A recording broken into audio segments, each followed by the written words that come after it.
이준석 팀장님이 부서가 어떻게 되시는 거예요? 저 상품 전략팀의 팀장으로 일하고 있습니다. 상품 전략팀. 네, 그래서 새로운 펀드를 만드시는 역할. 맞습니다. 새로운 펀드를 많이 만드셔야 저희가 좋은데.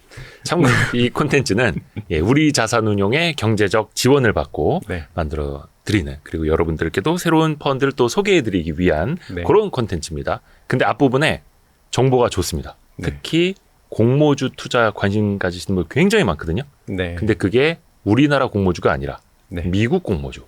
맞습니다. 우선은 글로벌 기업들이 역시 몰려가는 곳이 있지 않습니까? 미국 맞습니다. 최고의 리그. 네.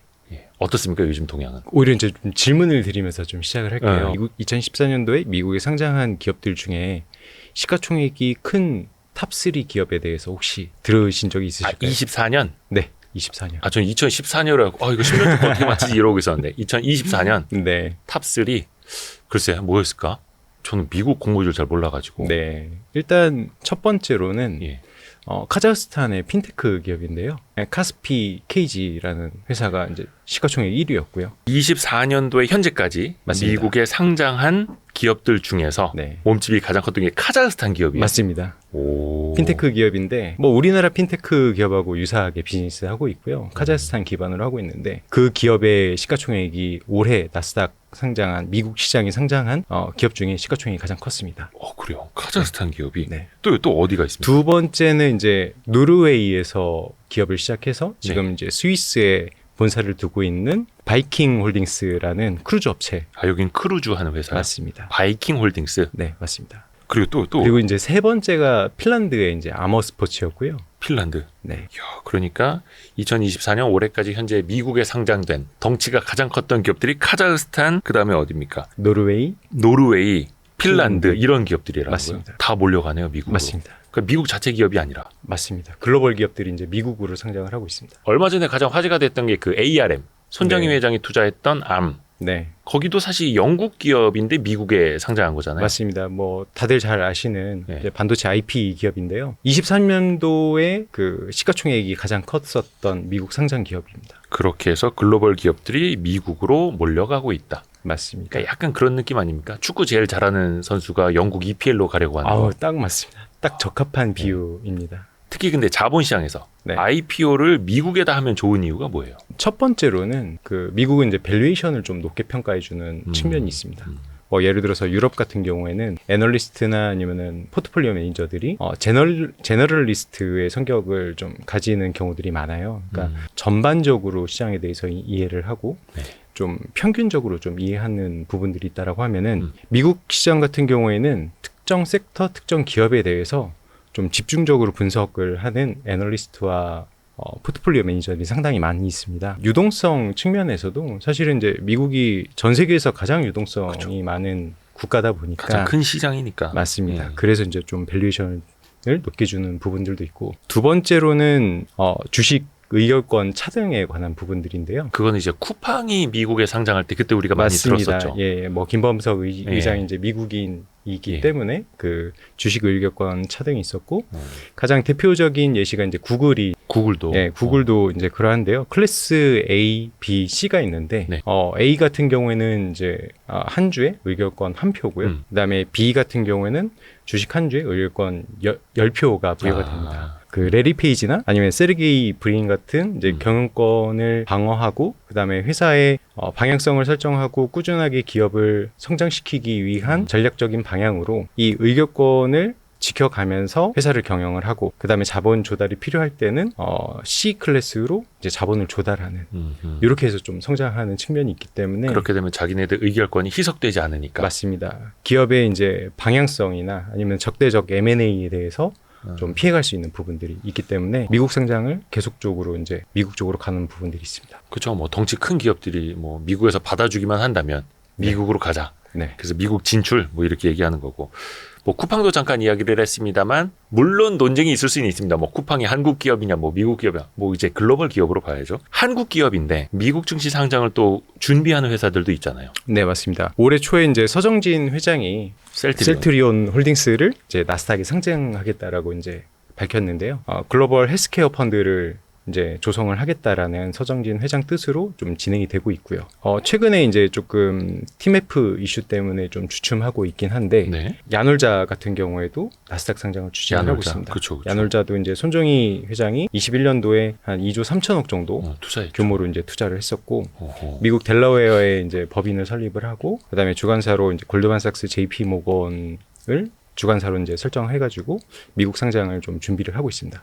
근데 이제 최근에 이슈들 때문에 네. 조금 지연될 것 같습니다. 그건 조금 더 상황을 봐야겠네요. 네, 그러면은 우리나라도 조금 시황 따라서 좀 달라지기는 하는데 IPO 시장의 분위기가 그때그때 또 다르기도 하잖아요. 맞습니다. 미국은 전반적으로 어때요? 공모주 시장의 크기나 뭐 규모가? 일단 규모 면에서 우리나라하고 좀 비교를 해보겠습니다. 예. 그러니까 2019년도부터 2023년도까지 연평균 조달된 금액이 81조 원 정도고요. 연평균 81조 원. 한국 시장이 그 기간 동안에 한 8조 원 정도 연평균 자금 조달을 했거든요. 그래서 한 10배 정도 한국 시장 대비해서 공모주 시장이 한 10배 정도 되는 시장이고 네. 상장 건수로는 동일 기간 연평균 204건으로 예. 한국 77건 대비해서 한 2.7배 정도 건수가 더 많았었습니다. 아하. 그리고 또 우리나라 시장도 좀 분위기가 말씀드린 것처럼 그때그때 달라요. 20년, 21년에는 뭐 그냥 불타올랐고 막 따따상 이런 얘기 계속 나왔었고 그러다가 금리 인상기에는 주춤했다가 최근에 조금 또 회복되는 것 같았지만 또 그래도 분위기가 예전만은 하지는 못하고 미국은 어때요? 분위기는? 맞습니다. 이제 그 흐름하고 좀 유사하게 가고 있고요. 네. 미국 같은 경우에도 이제 코로나 이후에 유동성이 시장에 넘쳐날 때는 사실 상장되는 건수나 아니면 조달되는 금액들이 상당히 컸었습니다. 20년도 같은 경우가 이제 221건의 IPO가 진행이 됐고요. 네. 그다음에 이제 조달된 금액은 한 118조 원. 그 다음에 이제 21년도 같은 경우에는 415건, 그다음에 조달된 금액이 213조 원으로 상당히 큰 규모를 나타냈었습니다. 그러니까 앞에서 말씀해 주신 것처럼 그렇게 유동성도 좋은 시장, 큰 네. 시장이니까요. 네. 그러면 이제 앞으로도 미국의 공모주 시장이 계속해서 이렇게 활발해질 것이냐, 커져갈 것이냐 이것도 봐야죠. 네, 맞습니다. 일단은 매크로적인 측면에서 네. 아까 말씀 주셨던 것처럼 21년도, 22년도 넘어오면서 이제 그 인플레이션 때문에 금리를 좀 급격하게 올린 부분들 때문에 사실은 상장하는 건수나 아니면은 조달되는 자금들이 상당히 좀 적어졌었습니다. 네. 그러니까 23년도 하반기부터 ARM이 상장을 하면서 이때부터 상대적으로 좀 회복하는 부분들이 나타났었고요. 그다음에 이제 올해 같은 경우는 81건, 그러니까 6월 말까지 했을 때 81건으로 전년도 대비해서 그냥 뭐 단순 계산한다라고 하면은 23년도 대비해서는 조금 더 늘어나는 추세. 그래서 이제 매크로적인 측면에서 금리가 완화되는 부분들, 전반적으로는 좀 시장이 좀 살아날 수 있다라는 부분들이 이제 매크로적인 환경에서 저희가 좀 예측할 수 있는 부분들일 것 같고요. 네. 그다음에 또 한 가지는 이제 유니콘 기업들에 대한 그 숫자입니다. 그 유니콘 기업들, 전 세계 유니콘 기업들이 한 그 1,000개 정도가 가까이 되는데요. 네. 이 중에서 한 60% 정도가 미국 기업입니다. 그리고 이제 전 세계 글로벌 유니콘 기업들의 숫자가 원화로 했을 때 한 4,300조 원 정도가 되고 있어요. 전체가요. 네, 전체입니다. 유니콘이라는 게 한 기업의 가치가 1조 원. 10억 달러. 그렇죠. 10억 달러. 우리 네. 돈으로 그냥 대략 한 네, 우리 네, 기준으로 한 1조 원 넘었을 맞습니다. 때. 근데 달러 기준으로 10억 달러 이상 됐을 때 맞습니다. 유니콘 기업이다. 네. 그러니까 이런 유니콘 기업들도 어찌됐든 간에 시간은 필요하겠지만 상장을 할 거라고 볼 수밖에 없는 맞습니다. 거고요. 근데 중요한 게 또 우리나라에서는 왜 대여라는 표현 많이 써요. 맞습니다. 신문 기자들도 맞습니다. 뭐 죄다가 IPO 대여래. 근데 시장에서는 굵직한 기업이 올라와야 또 화제성이 생기잖아요.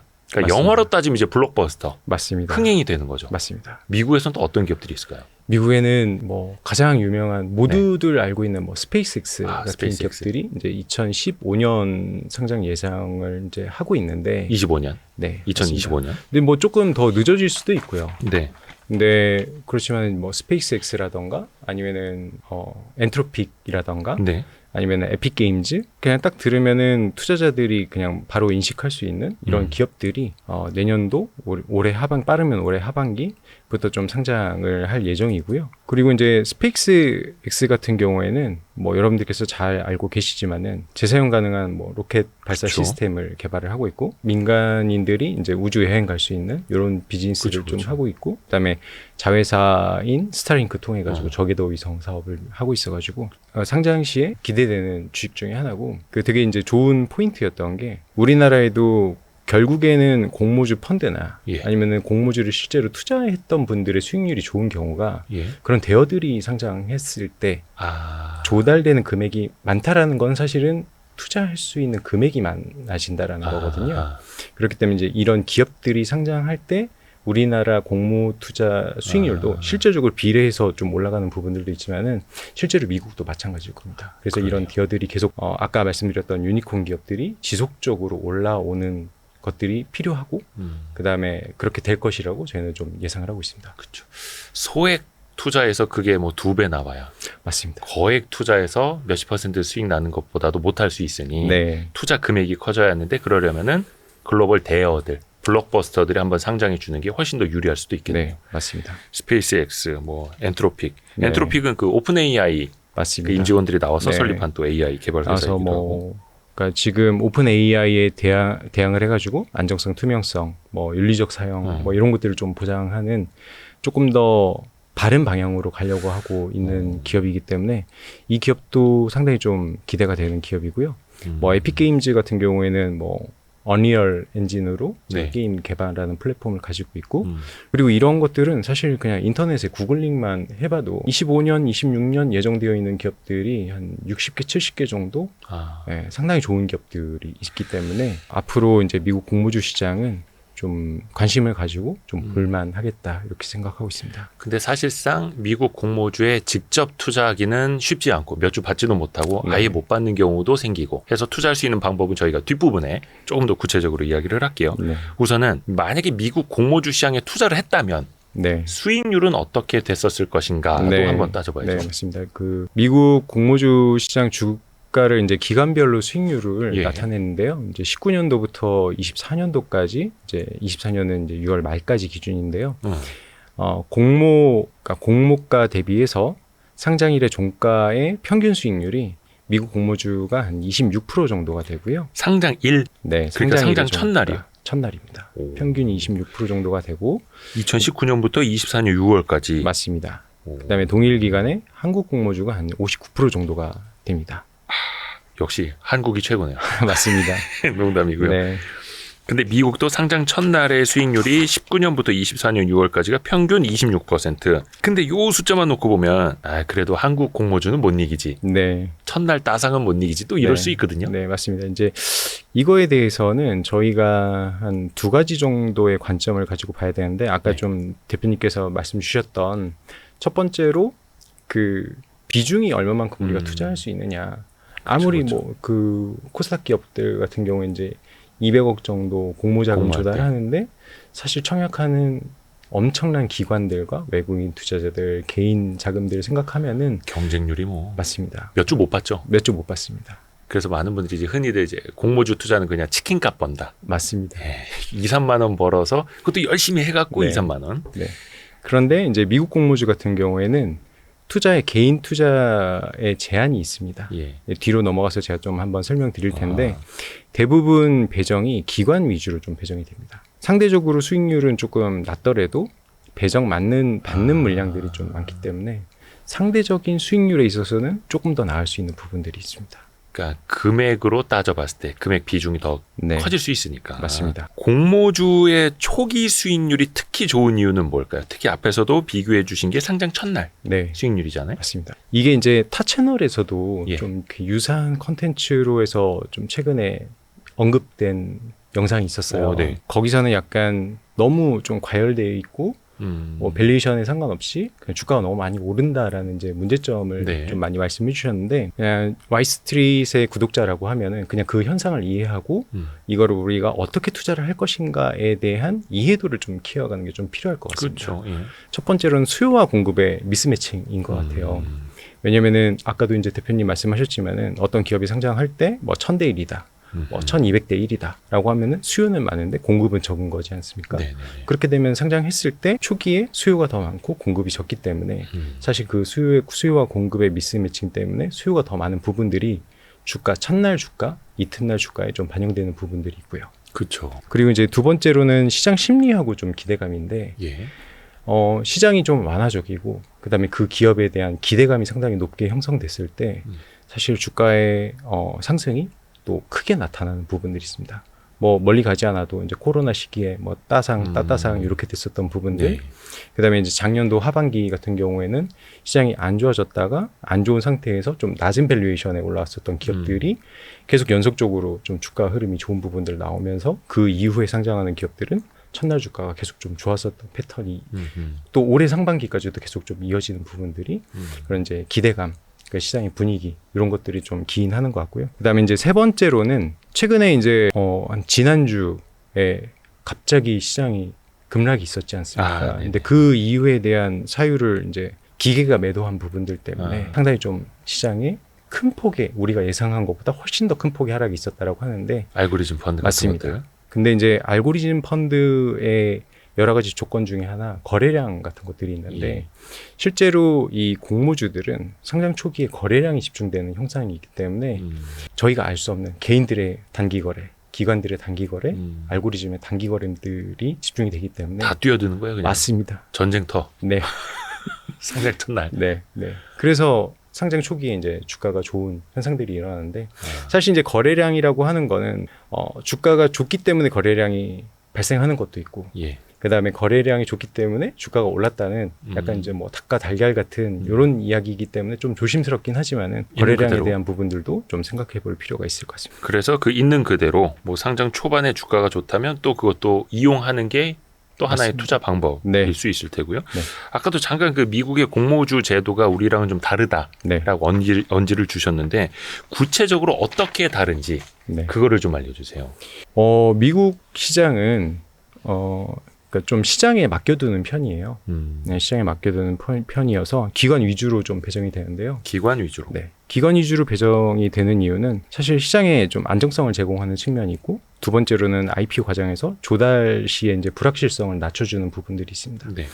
이게 이제 우리나라에서도 좀 마찬가지긴 한데 우리나라는 좀 개인에게 의무적으로 좀 배정되는 부분들, 특정 펀드에게 좀 일정 부분 의무적으로 좀 배정되는 부분들이 있긴 한데 미국은 그냥 자본 시장에 좀 맡기는 경향이 있습니다. 그렇죠. 근데 이제 시장의 안정성이라는 측면에서 봤을 때 그러니까 미국은 주식을 투자한다라는 하는 개념이 우리나라처럼 단기 거래를 지향을 하는 게 아니라 한번 사면은 장기적으로 계속 들고 간다라는 개념이 있기 때문에 초기에 이 공모주에 참여하는 기관들은 좀 당일이나 좀 단시일 내에 거래를 하지 않기 때문에 좀 수급적으로 그 기업에 대해서 좀 안정화가 될 수 있는 부분들이 있고요.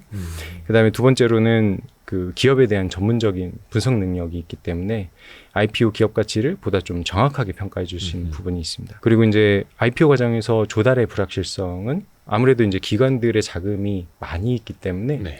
이 기업들이 상장할 때 주관사 입장에서는 절차를 줄여가지고 신속하게 진행되는 부분들까지 있을 수 있기 때문에 기관 위주로 배정되는 시장입니다. 가끔 가다가 이제 리테일 고객들한테도 좀 배정되는 경우가 있어요. 네. 이제 그런 경우는 상장 기업이 리테일 베이스로 비즈니스를 하는 경우가 그렇습니다. 레딧이라던가 아니면 뭐 도어대시, 로빈후드 이런 기업들이 좀 개인들에게 일정 부분 좀 배정했었던 경우가 있고요. 특히 이제 B2C 기업일 경우에 맞습니다. 그 사람들이 고객이면서도 주주가 될 수 있고 주주이면서도 고객이 될 수 있으니까. 맞습니다. 그거는 특색마다 좀 다른 거네요. 네. 또 우리나라 같은 경우에는 기관들도 한 주라도 더 배정을 받으려고 공모주 하나라도 더 받으려고 뭐 3개월, 6개월 락업 걸잖아요. 의무 보유 확약 같은 네. 거. 미국도 그런 게 혹시 있어요? 미국은 그러한 내용은 없고요. 그러니까 기존의 투자자들, 예. 그다음에 초기 단계에 투자했었던 투자자들, 예. 이런 투자자들만 90일 또는 120일 정도의 락업이 발생을 하고요. IPO 단계에서 청약해가지고 락업을 통해서 좀 우선 배정 받는 요 케이스는 없습니다. 우리나라랑 그것도 좀 다른 점이네요. 네, 다른 점이. 또 다른 건 뭐가 있을까? 예를 들어서 나스닥이나 미국 상장하려면 상장 비용도 그렇고 상장 네. 유지비도 많이 든다고 맞습니다. 막 그렇더라고요. 맞습니다. 이 내용들 중에 대표님이 되게 좋아하시는 내용도 또 예. 있을 것 같긴 한데 어떤? 뭐 그것부터 좀 말씀드리면은 이게 징벌적 제도가 있습니다. 그러니까 아. IPO 이후에 좀 이야기이긴 한데 경영 똑바로 안 하면 맞습니다. 이게 이제 IPO 이후에 그런 징벌적 제도가 있다라고 하면은 우리나라처럼 좀 뭐 대표님께서 싫어하는 몇몇의 뭐 그런 기업의 먹튀. 네, 예. 먹튀. 그런 예시들이 좀 나오기가 좀 힘든 부분들이 이쪽에 있는데요. 그러니까 뭐 상장 기업이 법을 위반하거나 예. 아니면 투자자들에게 손해를 끼치거나 하는 경우에는 피해를 입은 투자자들이 집단 소송을 제기를 할 수가 있고요. 뭐 예를 들어서 허위 정보를 공시해서 주가가 급락한 경우에 이런 것들 투자자들이 손해배상 청구도 할 수 있고요. 아하. 뭐 기업의 임원이나 경영진이 사기, 회계부정 뭐 이런 것들을 저지른 경우에는 징역 또는 이제 기타 법적인 제재로 이어질 수 있습니다. 해서 미국은 시장 자율에 많이 맡겨두되 네. 정부나 뭐 당국이 막 간섭하지 않고. 근데 맞습니다. 정말 한번 잘못하면 엄청나게 책임을 물려버리는. 맞습니다. 그게 선진국형이죠, 사실은. 네, 맞습니다. 그리고 이제 뭐 중국 기업들 같은 경우도 이제 미국에 상장을 시켜가지고 맞아요. 약간은 뭐 주가를 좀 조작했었던 그런 느낌이 나게끔 했던. 그 회계부정 사례도 있었고. 맞습니다. 그런 것들도 미국 같은 경우에는 법적으로 다 보완을 해가지고 아. 중국 기업 같은 경우에는 더 철저하게 검열을 해서 보는 부분들이 있고요.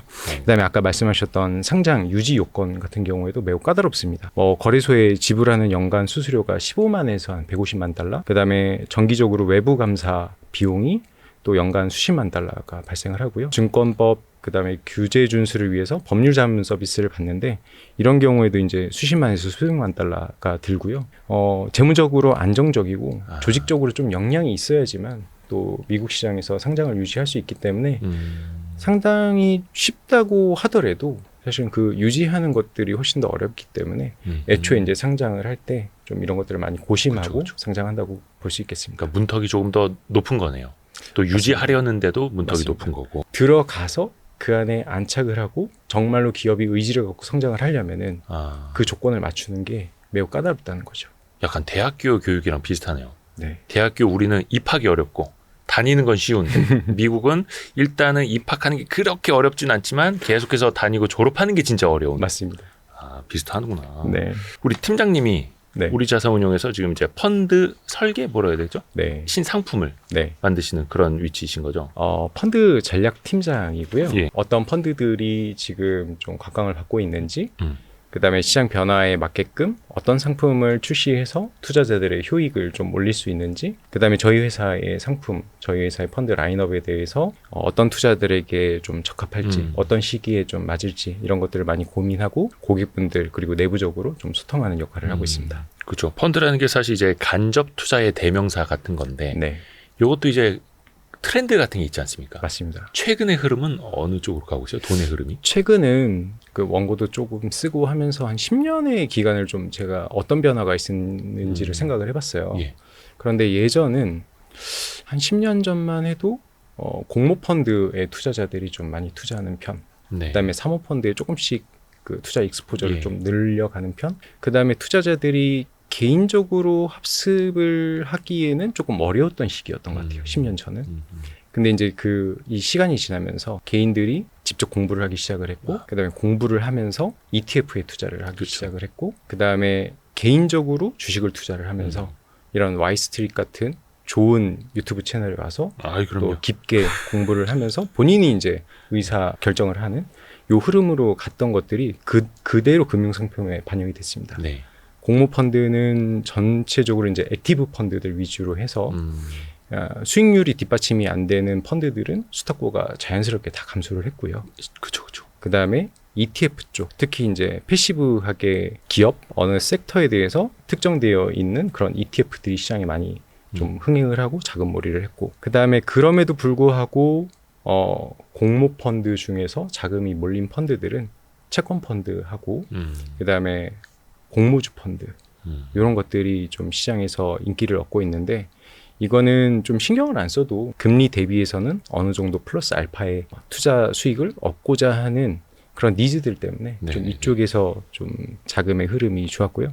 앞으로도 좀 이쪽에 대해서는 투자자들의 니즈는 계속 좀 있을 것 같습니다. 그러니까 금리 플러스 알파라고 말씀해 주셨는데, 금리 플러스 알파가 되어야 물가 상승률 이상의 수익률을 또 이제 추구할 수 있는 거고요. 네. 대표적인 펀드는 뭐가 있을까요? 대표적으로는 이제 저희가 계속 오늘 공모주 이야기를 하고 있는데, 공모주 펀드가 조금 대표적일 것 같아요. 기본적으로는 채권을 일정 부분 자산에 담고, 그 다음에 그 일정 부분의 유동성을 통해서 공모주 청약을 하고, 그러니까 100% 다 공모주 청약으로 확 들어갔다 확 빠졌다 이게 아니라 네. 채권을 안정적으로 가져가는 거네요. 기본적으로.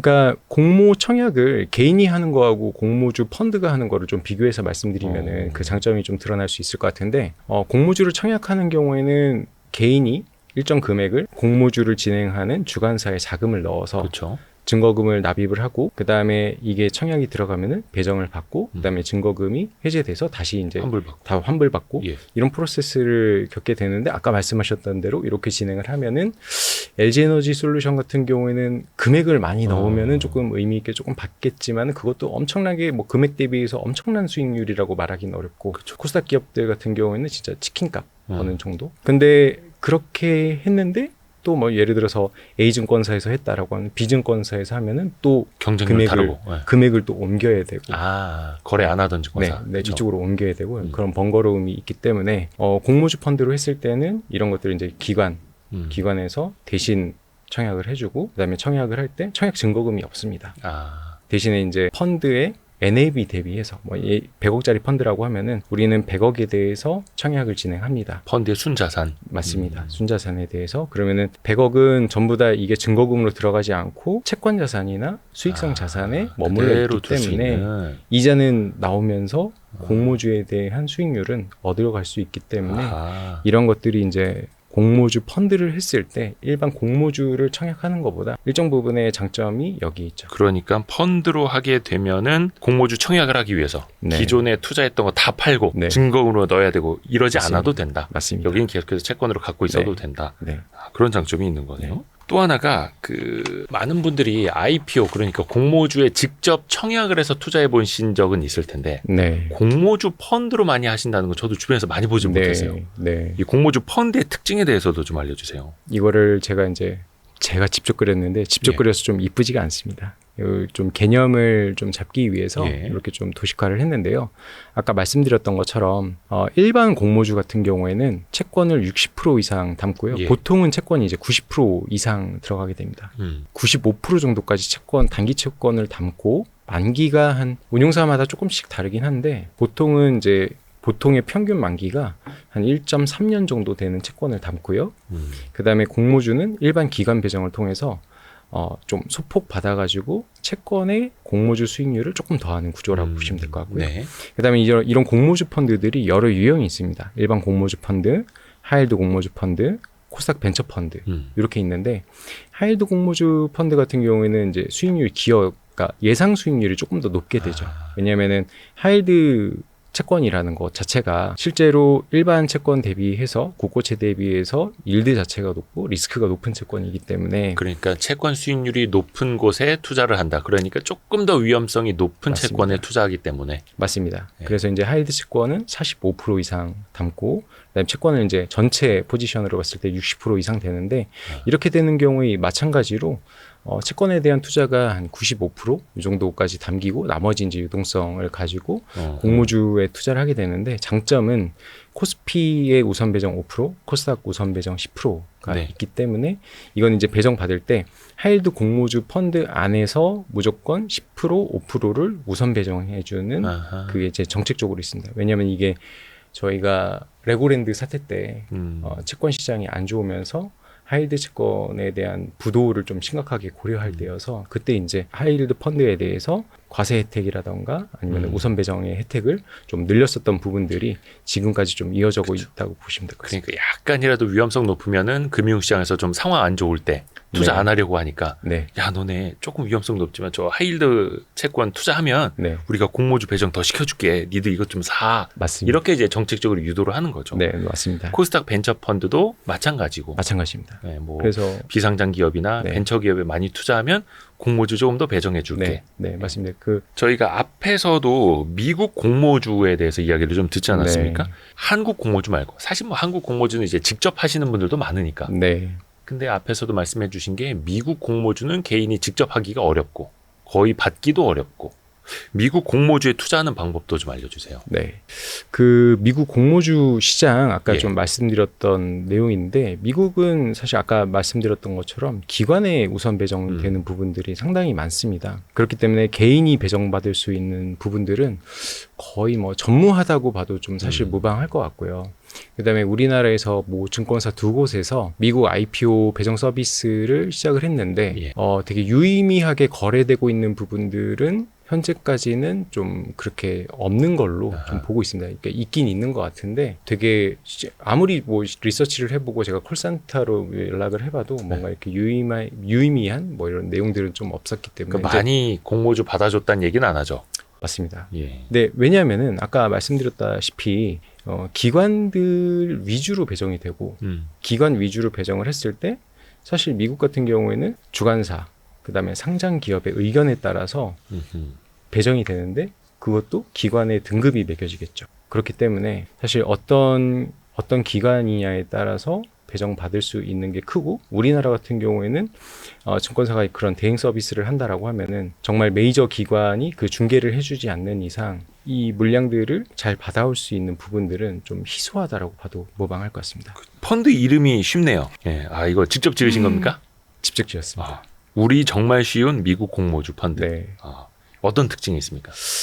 그러니까 말 그대로 정말 좀 쉬운 펀드입니다. 기본적으로 미국 공모주 펀드는 미국 국채 단기 채권, 미국채 단기 채권에 좀 주로 투자를 하고요. 그다음에 미국 그 회사채 같은 경우에 투자 등급 채권들에 투자를 해가지고 안정적인 그 일들을 바탕으로 해가지고 그 안에서 미국 공모주의 단기 수익률, 그다음에 글로벌 공모주, 그다음에 한국 공모주에 대한 단기 수익률을 목표로 하기 때문에 네. 실제로 그냥 미국 채권 플러스 알파 금리 정도를 추구하는 매우 좀 보수적인 상품이다라고 보시면 될 것 같아요.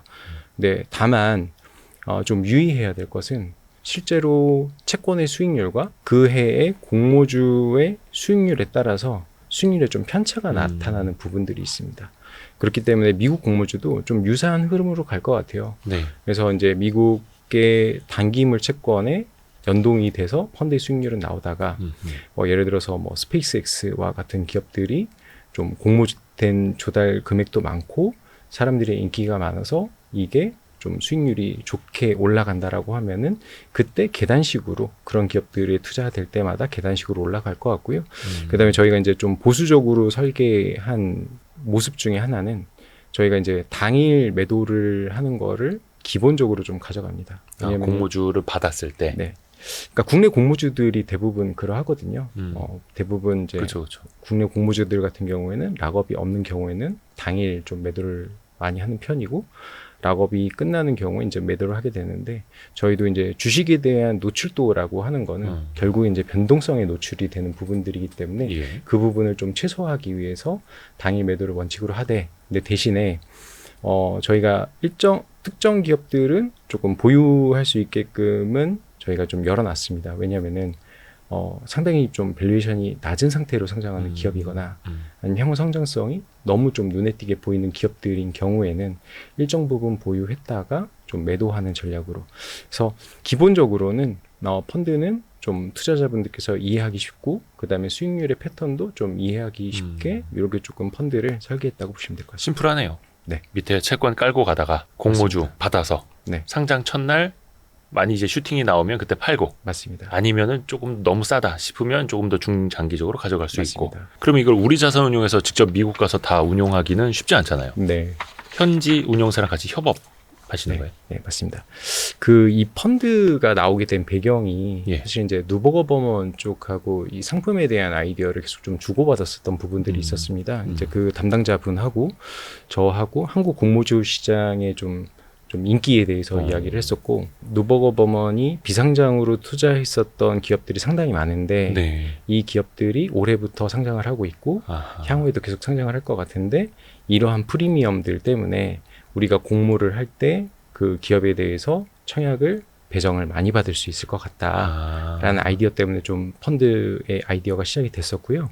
그래서 이제 아까 말씀드렸던 미국에서 기관 위주로 배정을 받는데 기관 위주로 배정을 받을 때 그 상장 기업과 그다음에 주관사와의 관계가 되게 중요한데 누보가 보면은 이제 총 자산 규모가 640조 원 정도가 되고 있고 640조. 네. 그다음에 비상장에 대한 그 포지션이 프라이빗 에쿼티가 122조 원, 그다음에 상장 주식이 한 177조 원으로 전 세계에서 이렇게 그 비상장하고 상장 주식에 대한 포지션이 이만큼 큰 운용사는 누보버먼이 유일하다고 좀 봐도 무방할 것 같습니다. 그렇기 때문에 이제 이런 부분들을 누보버먼에서 미국 공모주에 대해서 청약을 하고 그다음에 글로벌 기업, 그러니까 누보버먼 자체가 글로벌 플랫폼을 가지고 있는 기업이기 때문에 미국을 중심으로 하되 그다음에 한국, 싱가폴, 홍콩과 같은 이제 글로벌 국가들 중에서 정말로 좋은 기업들만 선별해가지고 공모주를 투자할 계획입니다. 그러니까 미국 공모주뿐만이 아니라 네, 그 외에 다른 나라 공모주까지도 같이 투자 가능한 거예요? 네 맞습니다. 역시 그 미국은 철저하게 그 자본주의 국가답게 주관사랑 밀접한 관계에 있거나 또 이제 비상장 시절에 투자 많이 한 회사한테 네. 한 주라도 공모주를 더 줄 수 네. 있으니까 네. 그것도 좀 알려주세요. 이 펀드, 우리 정말 쉬운 미국 공모주 펀드, 요걸로 투자하기에 가장 적합한 투자자 유형이 있다면 어떤 분들이 있을까요? 네, 일단은 상대적으로 시장의 변동성에 대해서는 노출을 하고 싶지 않은 투자자분들. 시장 변동성. 네. 그런데 대신에 이제 금리 플러스 알파를 좀 안정적으로 추구하는 고객분들. 이런 분들한테 좀 적합할 것 같고요. 그다음에 또 하나는 저는 기본적으로 미국 자산에 대한 포지션을 한국 투자자라고 하면은 꾸준히 늘려가야 된다고 생각을 하고 있고. 달러 자산. 맞습니다. 네. 그런 내용들은 사실 와이스트리트에서도 좀 많은 컨텐츠들로 좀 이야기가 되고 있기 때문에 그런 공감대는 저는 있을 거라고 생각을 하고 있고요.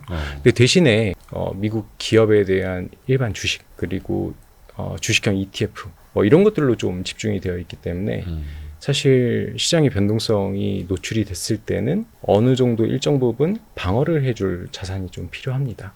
그런 공격수들로 많이 배치해둔 분들 중에 일반적으로 좀 수비수로 좀 일정 부분 포지션을 또 자산 배분 해두기에 또 적합하지 않을까 이렇게 생각을 하고 있습니다. 우리 정말 쉬운 미국 공모주 펀드는 자산 배분 관점에서 약간 좀 수비수 네. 그런 개념으로 오늘 많이 배웠습니다. 저도 미국 공모주 시장은 잘은 몰랐었는데 오늘 이준석 팀장님 덕분에 많이 배웠습니다. 네. 그래서 이 펀드에 대해서 궁금하신 분들은 여기 고정 댓글에 있는 링크 참조해 주시면 되겠습니다. 오늘 우리 자산운용의 이준석 팀장님과 함께했습니다. 고맙습니다. 네, 감사합니다.